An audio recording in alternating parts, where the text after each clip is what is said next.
Okay, good morning, everybody. Thank you and welcome. This is another day and another day of our review. And let me just begin by saying how grateful I am both to you all as well as to our master, because as I said last week and I said many times, it is getting to be very, very interesting. And this is much better than Korean pop or Korean drama. For those of you that don't know, in Taiwan, it's very Korean drama is the thing. I'm not sure whether in US or in Malaysia what is the thing, but anyway, Korean drama it's no match for the Wondrous Lotus Sutra. The way that Master is giving us 1 hour every day. So imagine this: if it's your favorite drama, and every time that there is only half an hour, would you want when we're talking the wondrous relationship between the master and disciple? And this is something that I found to be very interesting. It's a prevalent theme throughout the first 10 chapters. In fact, throughout the entire Lotus Sutra, because a lot of it is about the relationship, the conversation between the master, which is the Buddha, and also all the disciples, whether it could be the hearers, the arhats, or the bodhisattvas, or even other Buddha, right? In this case, the abundant treasure Buddha, etc. And hang on. That's it. Okay, good idea. Okay, so let's move on to page 6. So I have listed out some of these names, the names of the teacher and the disciples that we have actually in contact with. And so the first one is Gautami, which is the if you would, the stepmother or the one that raised Buddha when he was young.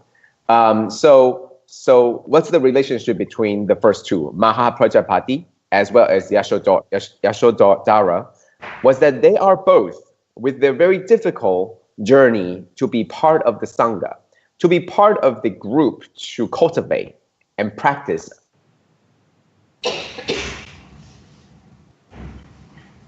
the teachings under the guidance people of they were the founding people of the bhikkhunis, and for both of them they are both very, very close to the Buddha. And the interesting thing is that they are both very close to the Buddha, and at the same time they're also disciples. So then in the sutra we hear them talked about that while the Buddha had already explained that the 6,000 bhikkhunis will be given the prophesies for future Buddhahood, that they are still needed as a special case, as a special thing, a special shout out to Yashodhara, which used to be the wife or the mother of the son of the Buddha, the wife of the Buddha, and also the person that raised them. So they still needed this special shout out to say that, yes, you will also be prophesied, be given this prediction for future Buddhahood. These two people specifically, as well as all the other disciples.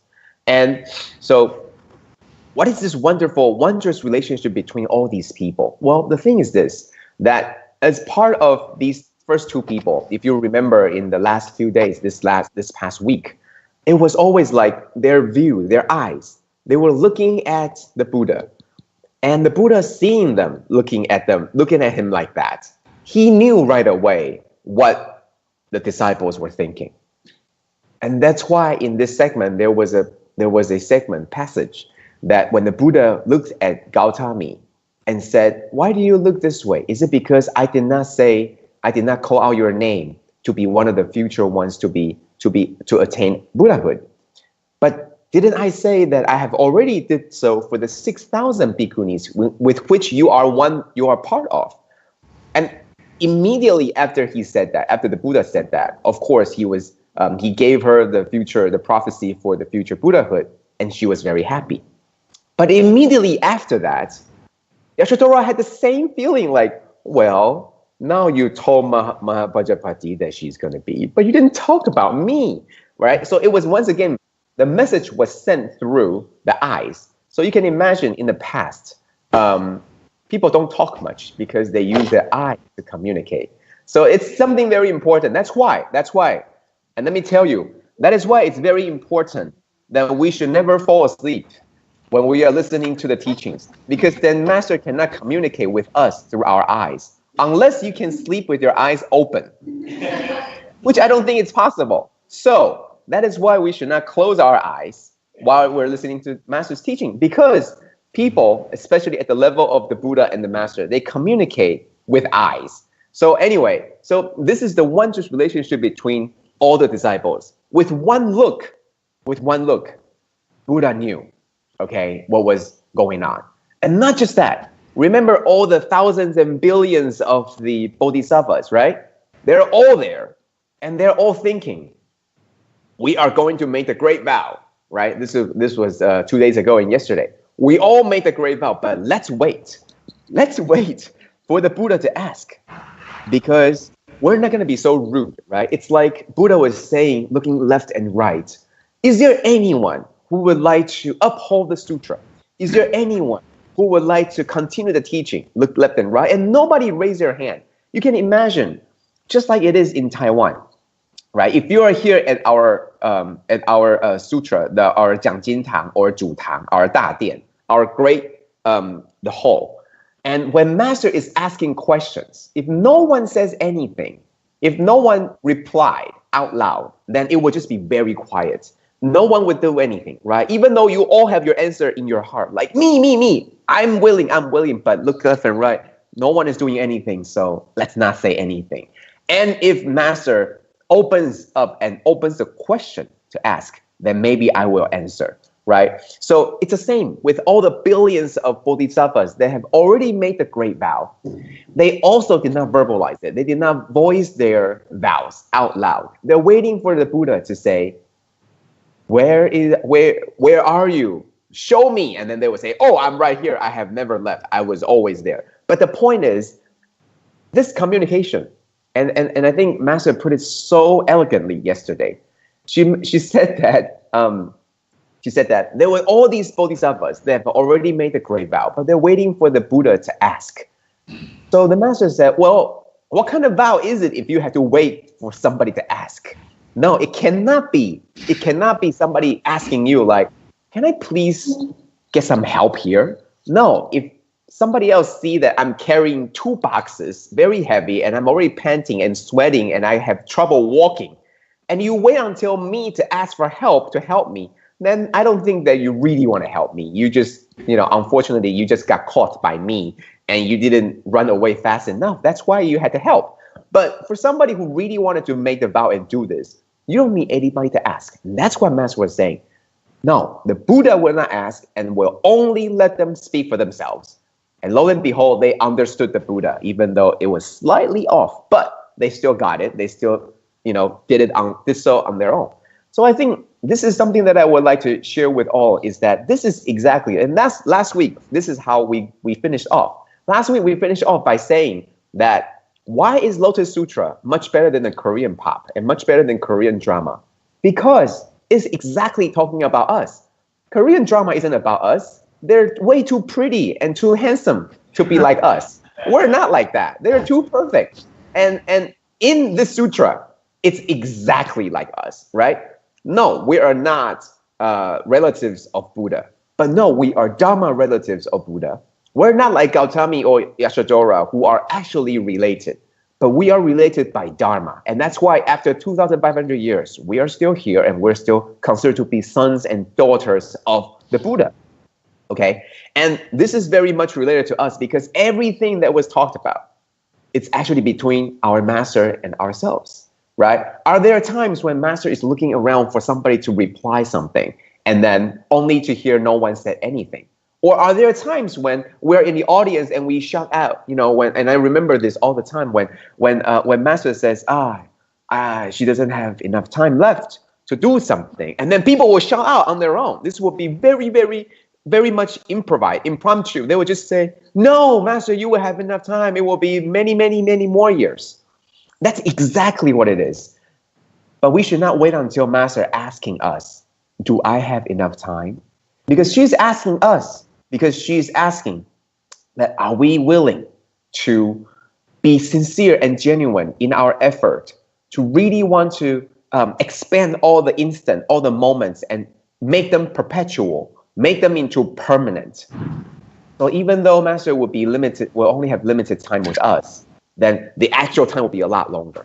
So this is the very wondrous relationship that our Master has with all the disciples. So remember, key message, don't close your eyes. Keep your eyes open at all times. And mouth we can close, but eyes we need to keep open.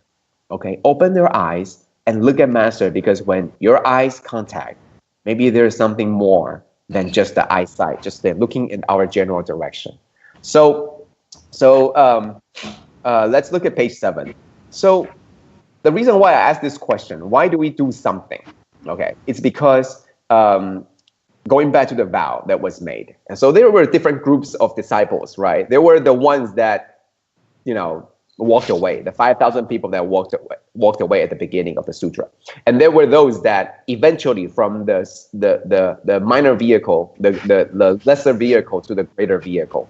And then there were those, the bodhisattvas, right? So then it's the same thing. Right now we see the different groups of people. There are groups of people that are making the great vows, like the bodhisattvas. And then there are the people that are making the vows, but then they're afraid that they are not willing, they're not able to live up to their vows. And therefore they just have enough, a little bit limited. And I remember 2 weeks ago, Brother Yoping shared about, it's not about how much we can do right now. It's actually putting your eyesight at the farther end of the objective. And then let's work toward that goal. It's not about I am powerless right now, that's why I don't want to make the vow. It's about making the vow so that we can work toward that vow. So we have all these different groups of people. And the reason why I ask this question is, why do we do something? Is it because everyone else is doing it? For example, if Master says, I wonder who will be willing to uphold my teaching after I am gone. How many of you are willing to say yes? And I think right now, if I ask all of you, you would be saying, yes, I would. I would love to do that. This is my mission. This is my responsibility. We're going to do that. But how many of you are willing to stand up at the middle of the sermon, at the middle of the preaching when Master was still talking and it was live, and then somebody would raise their hand or stand up or hold up the sign and says, I do. I think all these are all very difficult for somebody else to do. But if there is one person that stood up and said that, would you believe that there will be many more people, and not just right there in our hall, but all over the places while they are connected online, even though Master cannot hear them or see them, they will all rise up in unison and says, I do. Do you believe that? Yes, I do. So see, why do we do something? It's not just because everyone else is doing it. We must take the initiative to become the one to do it. So this is something that I wanted to say about, I think Sister Sally shared on the English Dharma sharing, I think it was a couple of weeks ago, or 1 week ago, when she shared about, from the US, she shared about, I think it was during a breakfast distribution and giving out I think it was hot coffee to a homeless, and said that we're doing all this because of our Master. And the homeless person turned very frustrated and angry and say, don't ever let anybody tell you what to do. And this is a story. See, I'm sharing this story to let people know that I do read all of your stories, and it's a wonderful story. So I had to share that. So this is just to show you that, yes, Master is directing us, giving us a direction. However, the real person, yes, Master is telling us what to do, but it's you yourself that is the willingness, the driver to do this. So why do we do something? It's because somebody else is doing it. It's because others told me to do it. But most importantly, it's because you know this is the right thing to do and you want to do it. So going back to all the bodhisattvas, right? All the billions of bodhisattvas, the tens of thousands, they knew when their eyesight met with Buddhas, they knew that it wasn't just enough to have that wish and vow in their heart. It's more important to voice their wish, to let other people know that this is important. This is very important.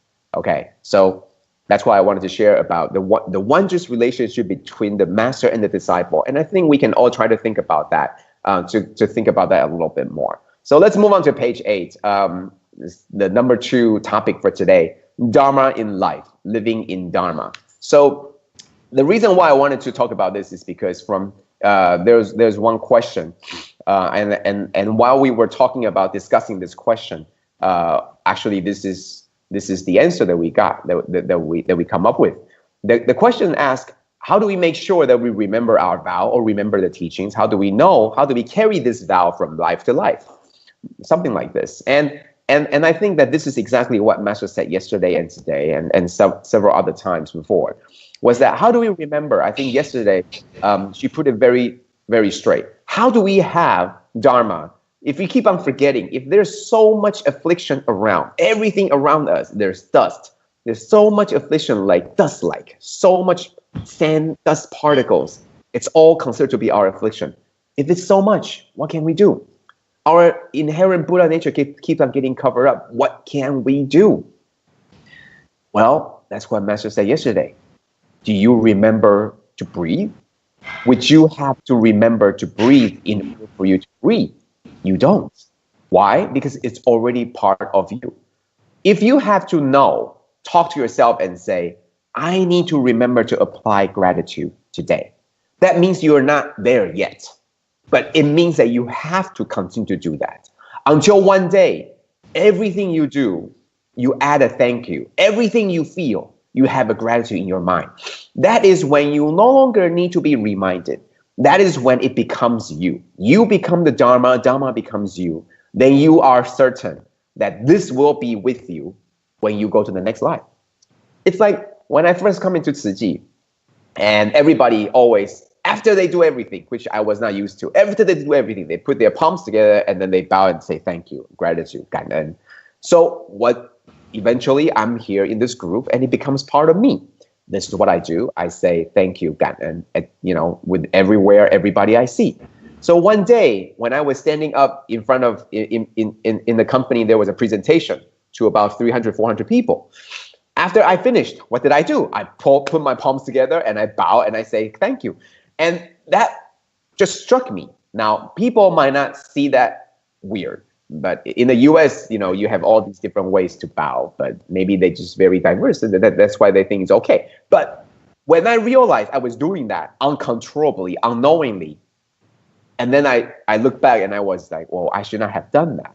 But no, it's not that I should not have done that. That it has become who I am. Joe has already become a different person than before he became one of Tzu Chi. And that's what it means to be living the Dharma.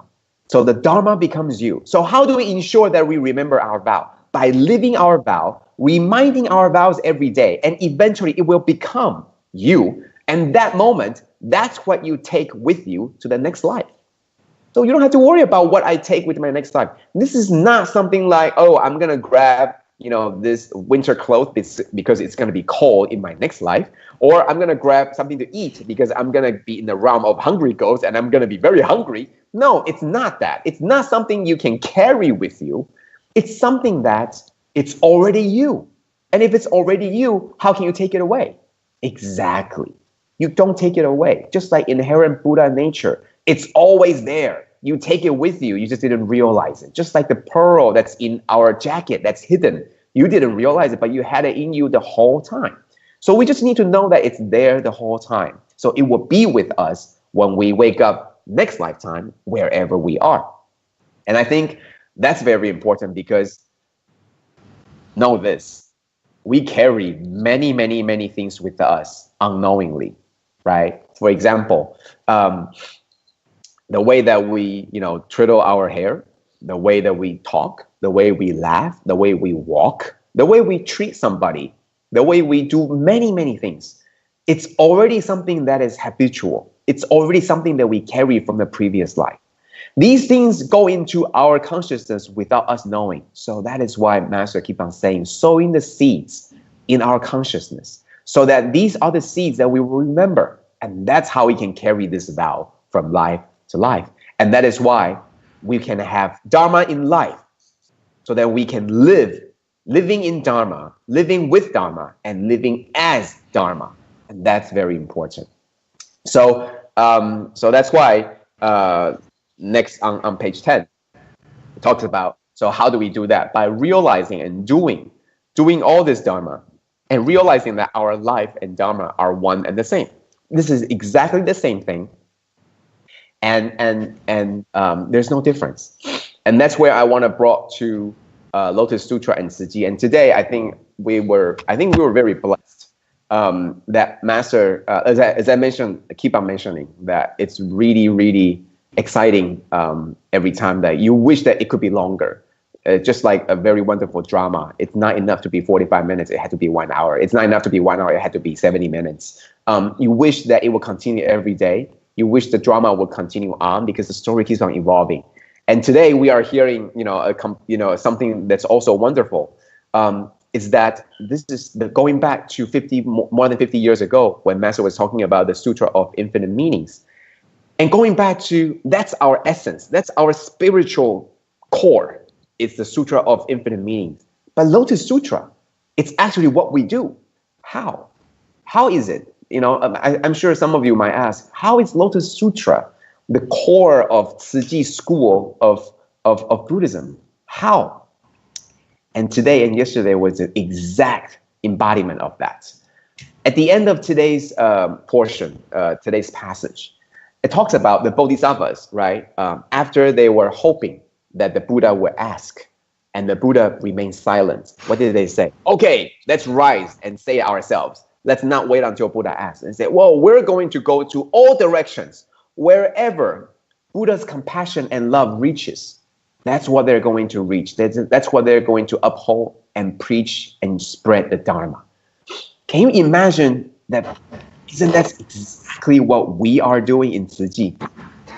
Very often, wherever there's a news report about somewhere there is a disaster, flooding, earthquake, fire, typhoon, tornado, Master would talk about this in the morning assembly.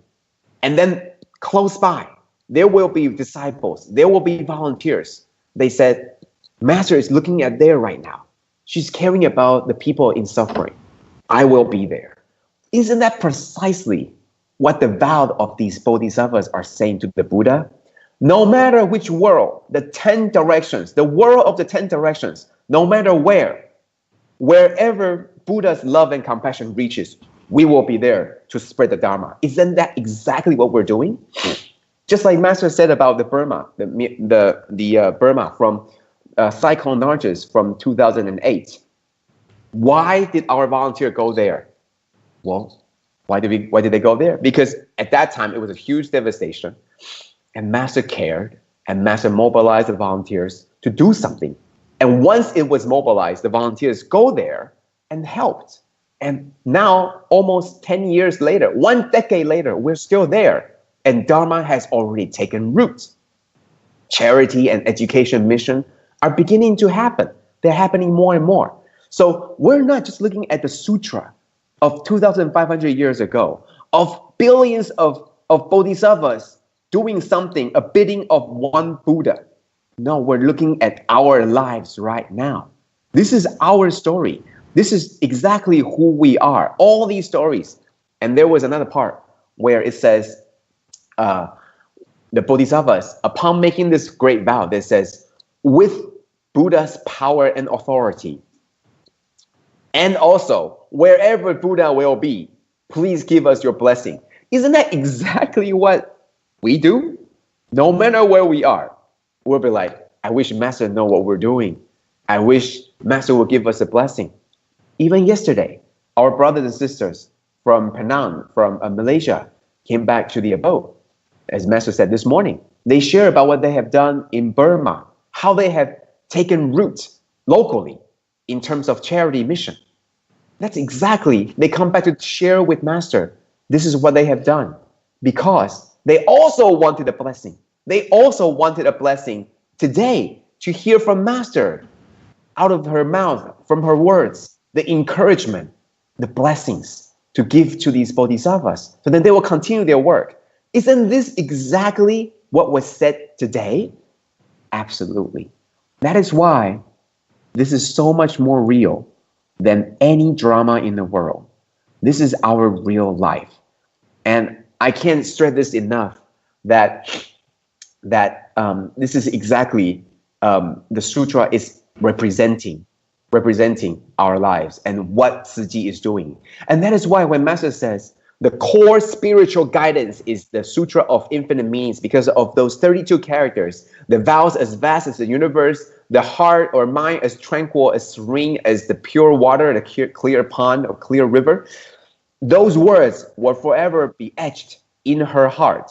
But she realized it's not enough. And I think this is the part that really moved me when she said, it's much better. It's important that these words are imprinted deep and clearly in her heart. But it's more important that she made those characters and words imprinted onto the printing press so that it could be copied to more people 50 years ago when they had no way of seeing this. And those words really touched me because it's important for the Sutra of Infinite Meanings to strike deep in our hearts. But it's even more important for Lotus Sutra, for us to walk the path, to do exactly what is being said right now. So Master says, where is Buddha? Buddha is still in our Saha world. We don't know where, we don't know what country, but wherever we are upholding the Lotus Sutra, wherever we're walking this path, there is Buddha. We will need some help. And that is why, following the sutra, it says, with Buddha's authority and power, we will now, and also Buddha's care and Buddha's watching, blessing over us, we will be able to uphold, read, and recite, and practice, and do all these things. And I believe that. I believe we have that. And that is because we have a very special bond with Master. Because Master, to us, is exactly just like Buddha to all the disciples. Using eyes to talk to us, using stories to tell us, and taking us and leading us walking the Lotus Sutra. So I usually don't come into page 11, but today I really feel that I want to. This page has been in every single one of my presentations. And I usually just skip it because we usually run out of time. And today we're only 7:29, and I think today was perfect ending to what Master has been saying. You know, we are following, we are loving. Whenever we say, we love you, Master, what did Master say? Love those that she loves. Exactly what the Buddhas, what the Bodhisattvas are making the vows for. They're making the vows to care, to go to all the worlds in 10 directions. That's what the Master is instructing us to do. Don't just love me, love all the sentient beings in the world in the 10 directions. She's directing us to be just like the Bodhisattvas, to make the vows just like the Bodhisattvas to the Buddhas. She's telling us, just like in chapter 10, wherever there is Lotus Sutra, there will be Buddha. Believe it, deeply believe it. It's real and it's our lives. It's not 2,500 years ago. It's yesterday, it's today, it's us. So that's Lotus Sutra. So that is why we have Buddha's heart as our heart. Master's mission is our mission. And we are on this Lotus Sutra path together.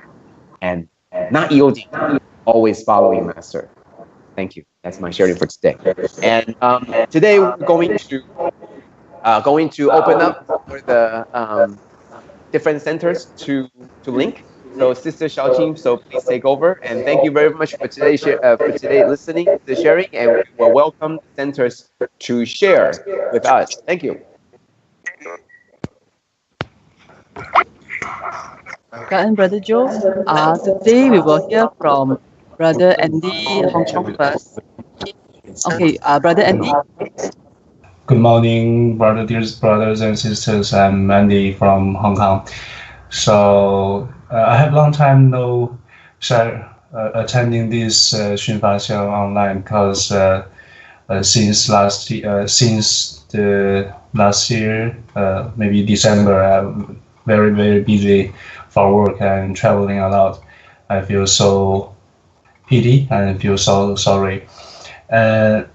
So when I look back to our Xunfa Xiang, is already the 13th passage, and it's really fast. and I think just like what happened recently to our brother Xiaochen, and I think time really flies, and maybe just like our master says, we need to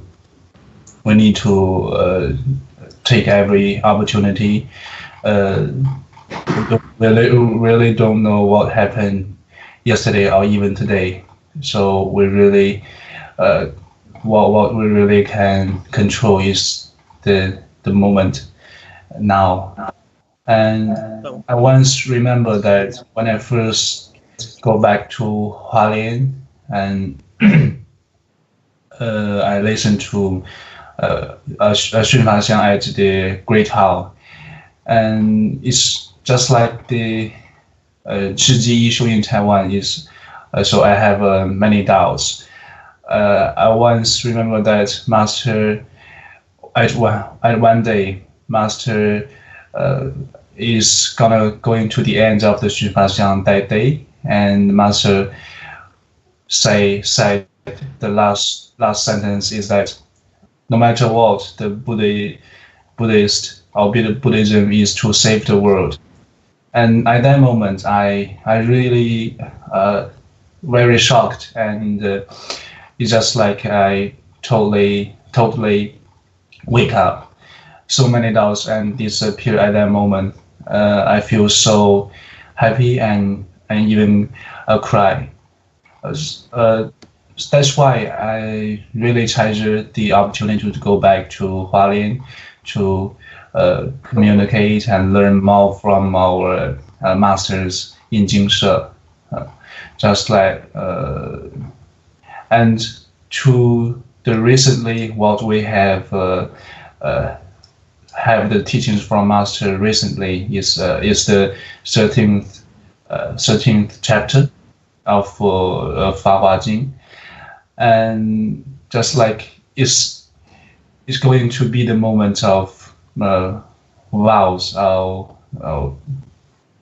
to really take the responsibility of the future. It's not easy, even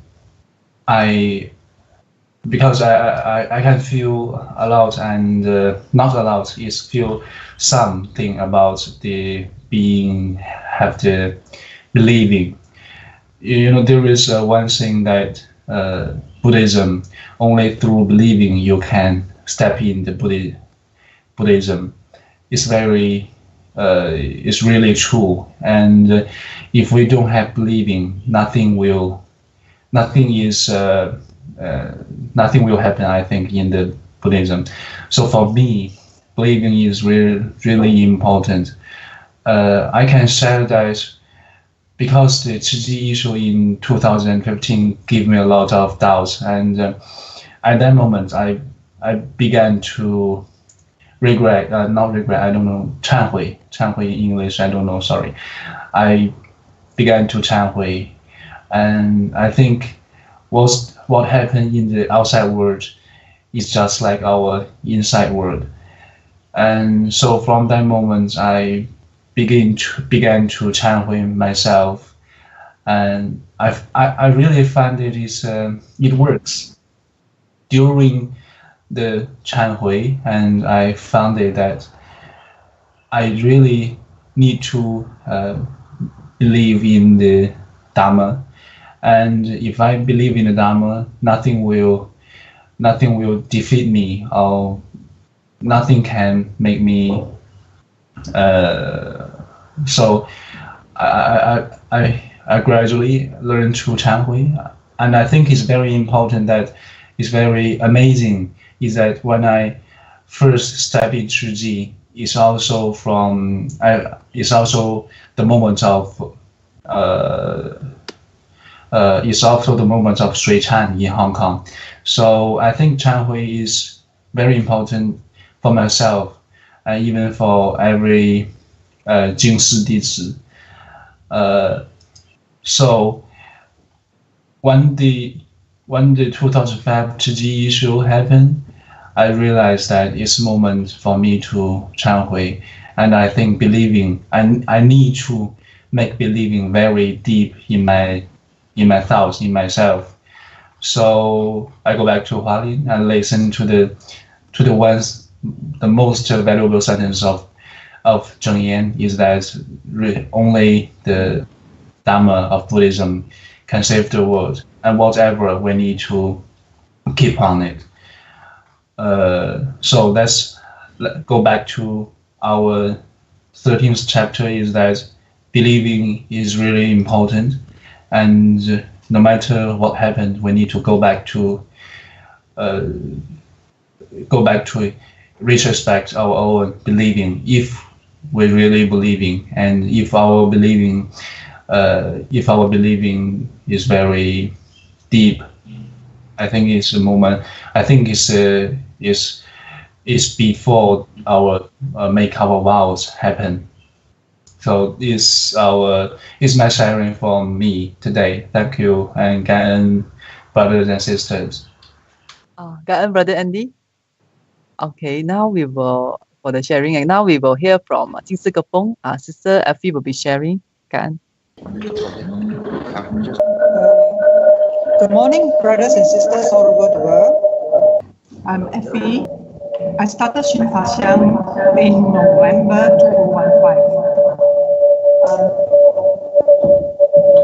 Before I come, I received a lot of objections from family members that it's too early for me to travel out in the darkness at 4:30 a.m. to Singapore Hall to listen to Shin Fa Xiang. Personally, I'm also frightened because I've never driven before so early. But I tried to come. I overcome my fear after a series of Shin Fa Xiang, because for the past 6 months, the earlier 6 months, I Shin Fa Xiang without understanding Chinese or Hokkien. But I still sit in for the morning session at 5:20. I always sit at the last row because I do not understand at all. But after 6 months, something struck me, that I listened to a word from Master saying that I will come back to this life, which I never know at all. And I start to get frightened because I may come back as an animal or a dog. I thought, so I keep on coming to listen, and it enhanced my learning from Shin Fa Xiang. Because before that, I think I know everything. I'm so egoistic. I always think that I know everything. But after listening to Shin Fa Xiang for some time, I realized that I don't know anything. Even though I've been to training for many years, attending many team building trainings, but it didn't sink into me for long. But after attending Shin Fa Xiang for 14 months, I've changed. Even my family members also observed that I've changed a lot. I've toned down in my voice. I start to reflect every word or action that I take. Before that, I always ask how and why. Why other people like that? Why other people like that? Because I have to let everybody know that I do not know Suji at all. So when I come in, I involve in the activities such as those of Futian and some home visits, plus all this knowledge that I got from Shin Fa Xiang. It really helps me to put together, like the Dharma, experience it. By doing it, I experience the Dharma. Oh, this is Dharma, I told myself. So nowadays, I love to come to Shin Fa Xiang, and I've never missed at all. I enjoy listening to Sangren because it's so practical to me. And I discover I transform a lot. People around me told me that Suji is not the right place for me before 1 year ago or 1.5 years ago. When I come in for Shin Fa Xiang, only I realized that it's not that what people have been saying. Because I come, I see and experience it, I do everything, participate in every activity, book study, and the sharing by all other brothers and sisters. Then I understand that this is the right direction for me. I ask myself, where were I 10 or 20 years ago? What have I been doing? I only realized I'm that bad in my habitual tendencies through Xin Fa Xiang. I'm grateful that Xin Fa Xiang English started almost about 4 months later. I can always compare the notes, which I translate myself from Shangren and the English one to match up. So I'm very grateful that I know Suu Kyi, and Xin Fa Xiang is my best ever activity every morning that I wish to come. I always want to come. And Suu Kyi is now a part of me. I feel the joy after listening to the Master's teaching every day. And it's very real to me, it changed me. Simple thing. Usually when I like to complain, like someone overtake my car, I will mumble in my car, you know. But after 4 months or 6 months, I've forgotten. I did not say a word. I was so patient. So someone pointed to me in the car and said, hey, how come you don't complain? Then only I realized that, oh, how come? How could I change? When? You know?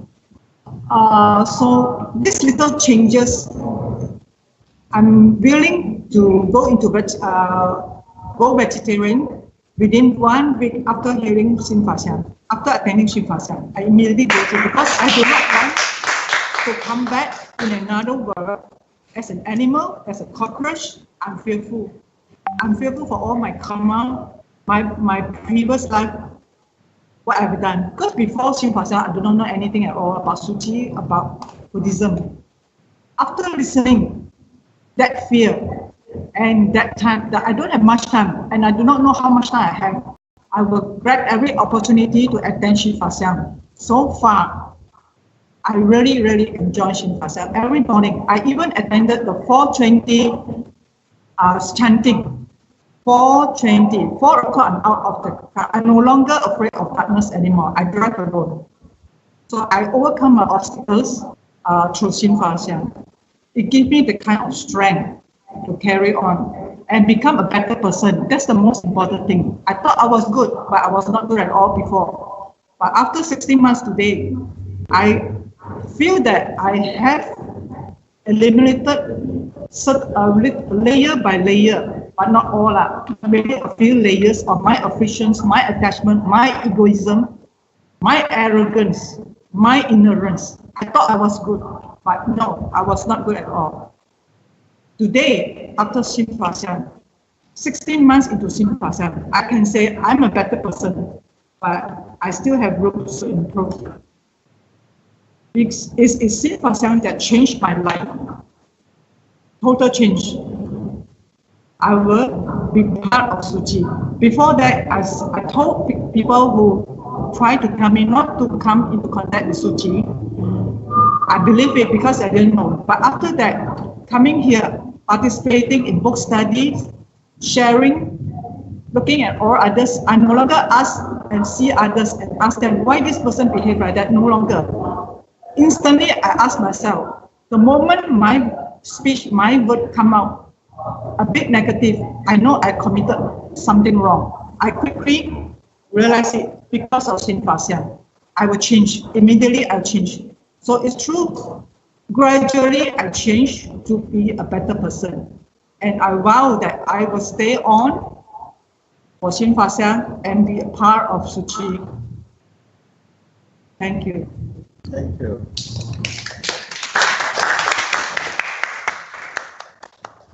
Sister Effie. Okay, so Sister Xiaoqing, is there more for us? Is there more center that's going to share, or do we continue with our Q&A? Yeah, brother can continue Q&A, guys. So here I have, we have some technical difficulty. So we will now begin our next session, which is a Q&A. Hang on.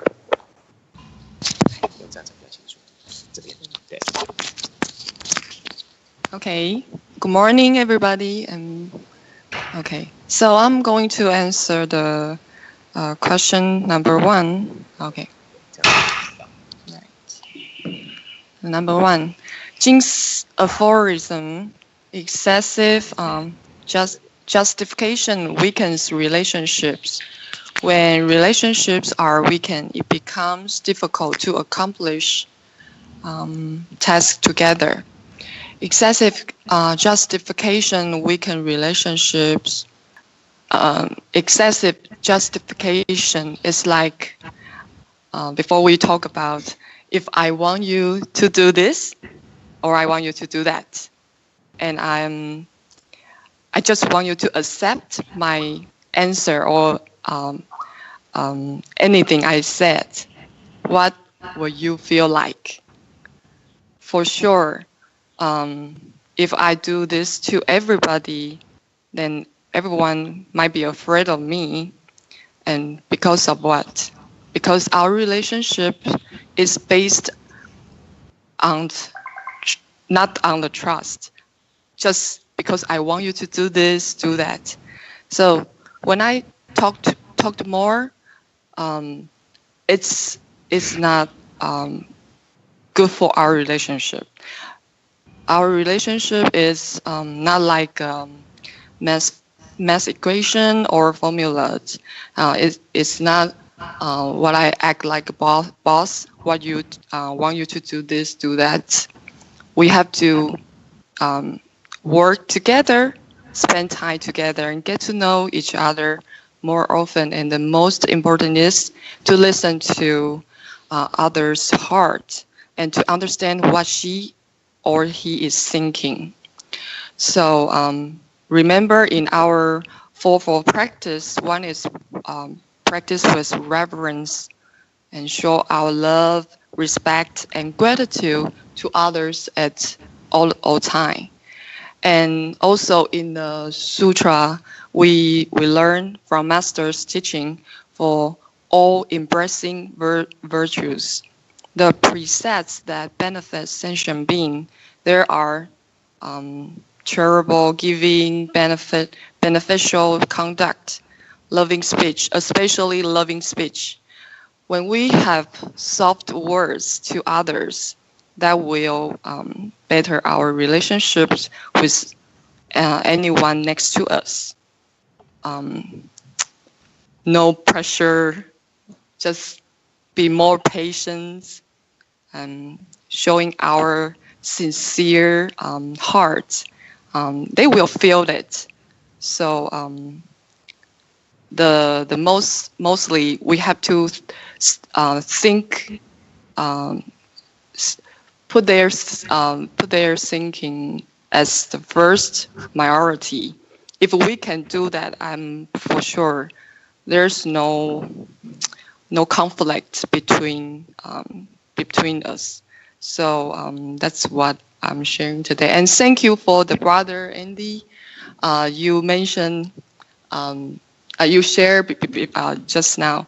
I think it's very good. And you feel the life is impermanent, and you know you have to catch the time and then know to follow Master Jing's steps and join Tzu Chi. It's never too late, and welcome you to our Xinfa Xiang's group. And just keep doing this in daily life. I think you will learn more and then have more sharing to influence other people next to you. And also, thank you for Sister Effie. Yes, it's very happy to hear what you said, what you share, because this is also the powerful that we also need to hear from you, and we also learning Master's teaching. So after your sharing, I think it's very good to us. Know that you continue coming, and then you also encounter difficulty, but you change yourself in order to make your life better. And also, don't be afraid this small change, because as only when we change, the world will be a little bit changed. So don't be afraid to change yourself. It's good. And thank you. That's what I'm sharing today. Okay. Okay, thank you. And we're gonna try to fix our video real quick. It's not, I guess there's some video froze. Okay, we should have time for one last question to be answered. And so we would ask Dharma Master Xi to give us the answer. Okay. And we'll try to work on the video. Otherwise, we'll just listen to the voice of Master Xi.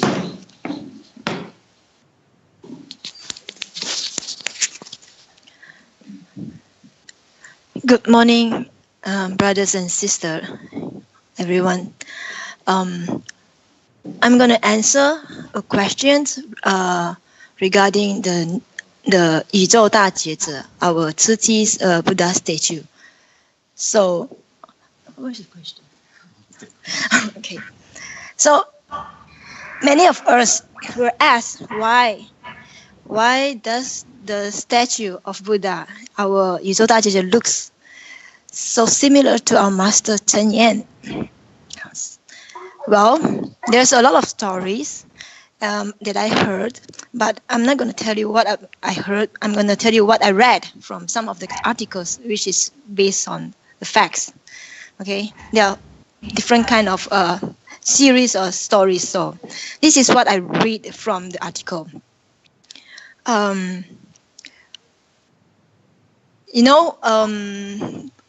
Jing 30 years ago, our Jing, our first Buddha statue, it looks like the existing Buddha statue where we see in on the pictures, the Prince Siddhartha with hair and wearing the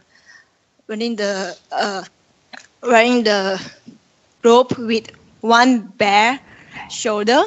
Actually, one of the others show me the picture, and he is actually same carrying the Sahawar, but the figure, the looks of the Buddha is not what we have today. It's the older version of the Prince Siddhartha. So that's not what actually Master wanted. Master wanted, because this is the 21st century.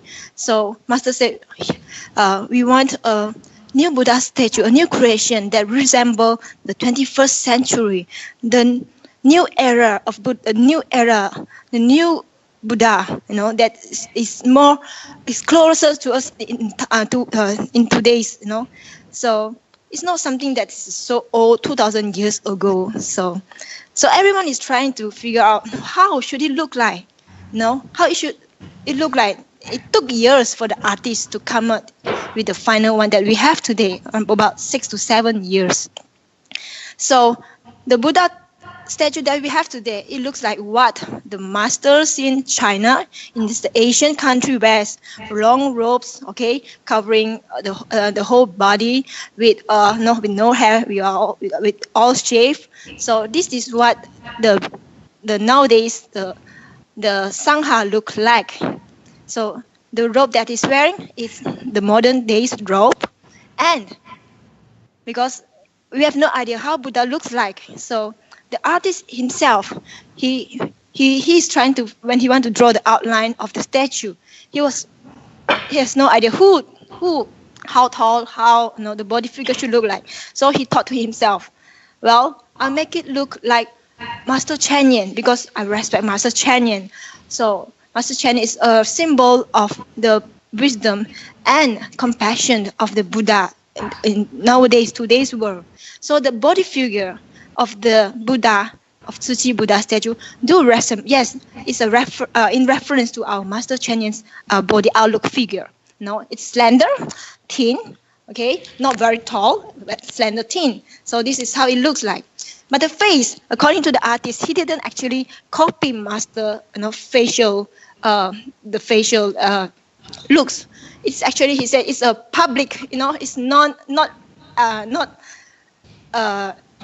specific to anyone. He says it's kind of like 大众相. I don't know how it should be translated to. It's not especially referring to anyone. Maybe it's a common face look. He said common face. So, but because we are all master disciple, so when we look at the robe and the body figure, thought, oh, it looks like master. Yes, a lot of us think it looks like master. And master herself, she asked everyone, does it look like me?